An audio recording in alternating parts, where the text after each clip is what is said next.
Imagine this for a moment. You're driving alone late at night on a desolate highway. You're already nervous because it's just creepy on this road. You're driving along, anxious to get home, when you see something out of the corner of your eye. You obviously don't want to take your eyes off the road for very long, so you quickly glance over to see what caught your attention.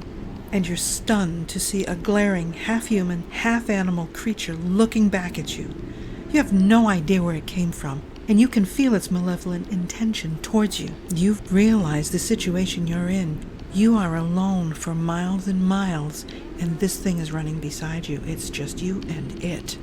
You hit the gas, the car bucks before it takes off with lightning speed. You fly down the highway, and to your utter horror, you realize this beast is running beside you, watching you.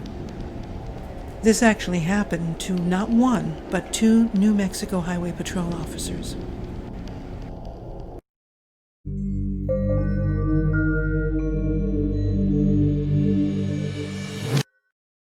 My name is Jenny, and this is Project Blue World. On this channel, I do my best to bring you the bizarre, the mysterious, the unsolved, and the downright creepy from all across this beautiful blue planet we call home. If you've had an experience you'd like to share, send me an email and I'll include it in a video. While patrolling a stretch of highway south of Gallup, New Mexico, a certain state police officer had 2 separate encounters with a hideous creature that seemed to somehow cling to the door of his cruiser. The veteran trooper said that during his first experience, the terrifying creature appeared to be wearing a ghoulish mask as it kept pace with his patrol car. Terrified, he realized that the ungodly figure wasn't attached to his door in any way. Instead, it was running beside his police cruiser, matching his speed once again as he flew down the lonely highway. That isn't humanly possible. What was it? There isn't a rational explanation for it, at least not in Western culture. That same officer said he was in the same area a few days later, and he had a similar experience. In fact, it was almost identical. Shaken to his bones by these 2 encounters, he got confirmation that what he experienced was real. You see, not long after the second experience, the officer was having coffee with a fellow state trooper. Nervously, he decided to open up about his unsettling and quite extraordinary experiences. Amazingly, the second officer opened up about his experience with a ghoulish creature that also seemed to be wearing a white mask that appeared out of nowhere and then somehow kept pace with his cruiser as he too sped across the desert. The first officer has since stated that he still patrols the same stretch of highway, but is petrified every time he enters the area. Running alongside of and keeping pace with speeding vehicles isn't the only thing skinwalkers do to unsuspecting motorists. Along with being extremely fast and agile, witnesses have reported skinwalkers jumping over moving cars and also intentionally causing drivers to swerve and crash. They've also been seen jumping high cliffs. Many Navajo people are still firm in the belief that skinwalkers are indeed very real and very evil. Most are hesitant, even afraid to speak of them, especially to outsiders. They don't want their families or they themselves to be the next target of an angry skinwalker. Making sounds around the home, like knocking on the window, banging on the walls, scraping on the roof, will let you know there's a skinwalker close by, and it's got it in for you. Others have spotted an animal-like figure peering in through the windows. Skinwalkers have many superhuman abilities, including reading other people's minds and controlling their thoughts and behavior. They can destroy property, cause disease, illness, and even death. Some skinwalkers are powerful and evil enough to call up the spirits of the dead and reanimate the corpses to attack their enemies. It's no wonder very few Navajo willingly go out at night alone. I wouldn't. Unexplained sightings of bizarre creatures have been attributed to skinwalkers even to this day. In fact, it seems an animal attack by a skinwalker was recorded on camera in 2019 on a Utah ranch by the same name. The ranch property supposedly, quote, lies in the path of the skinwalker, unquote, and has been declared off-limits to tribal members. I've actually seen the video clip on the show. The Navajo legend of the Yi-Nautlushi, or skinwalker, is shrouded in evil and ill intent, as well as the versions belonging to the Hopi, the Ute, and other tribes of the American Southwest. Whatever it's called, it's basically the same thing for each tribe. A malevolent witch capable of transforming itself into whatever animal shape it needs, depending on the abilities in need of at the time. For example, strength, stealth, speed, agility, flight, etc. And they commonly shift into coyote, wolf, fox, crow, owl.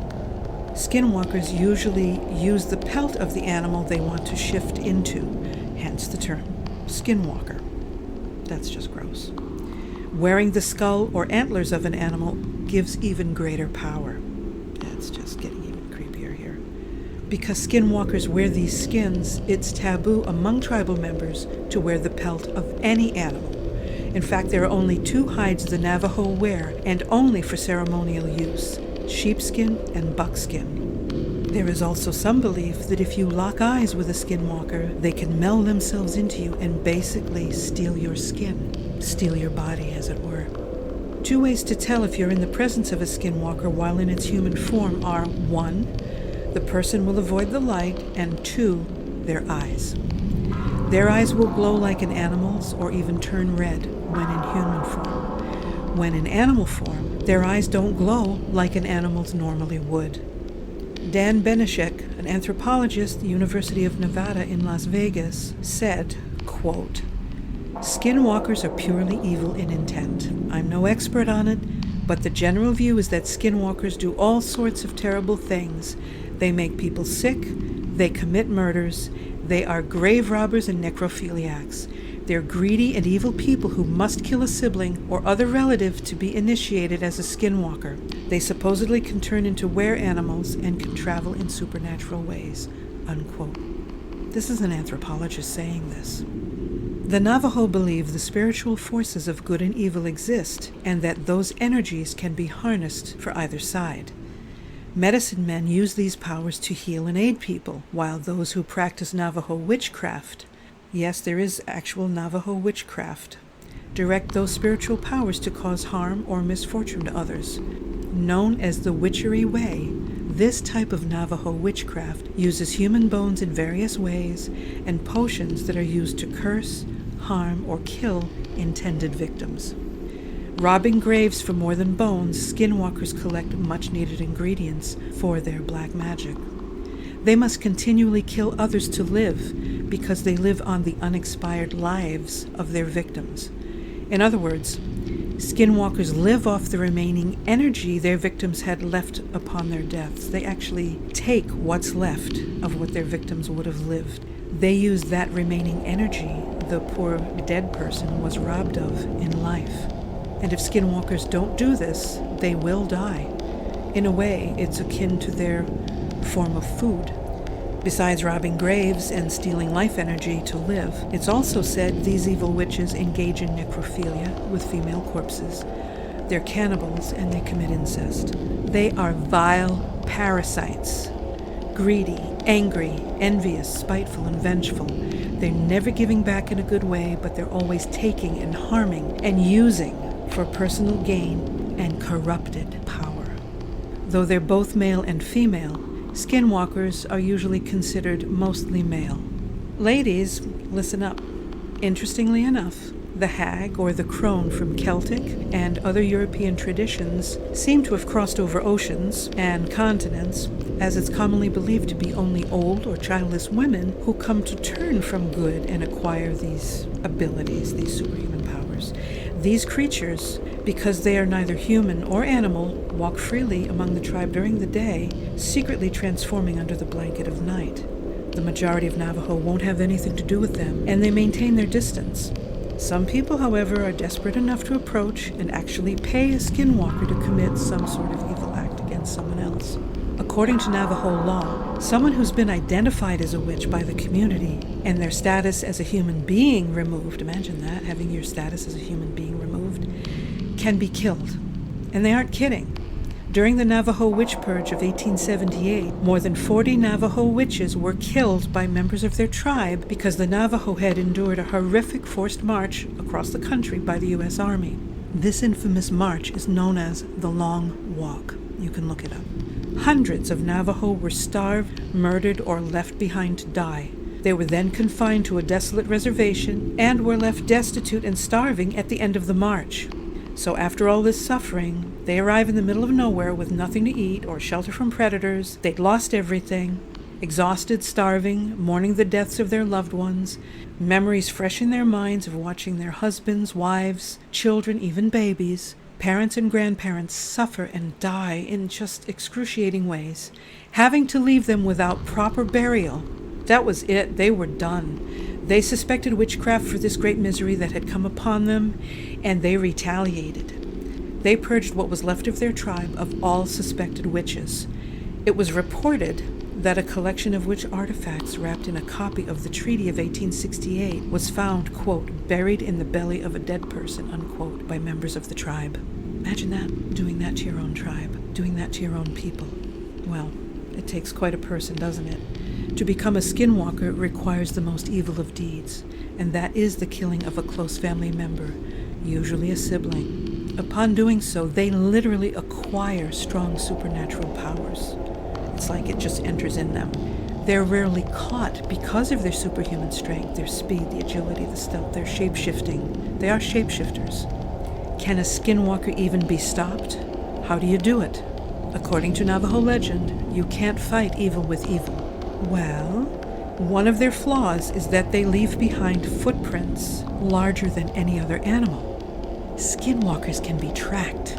They can be hunted. Once tracked, the only way to stop a skinwalker is to learn its true identity and then call it by its full name. You call it by its full name.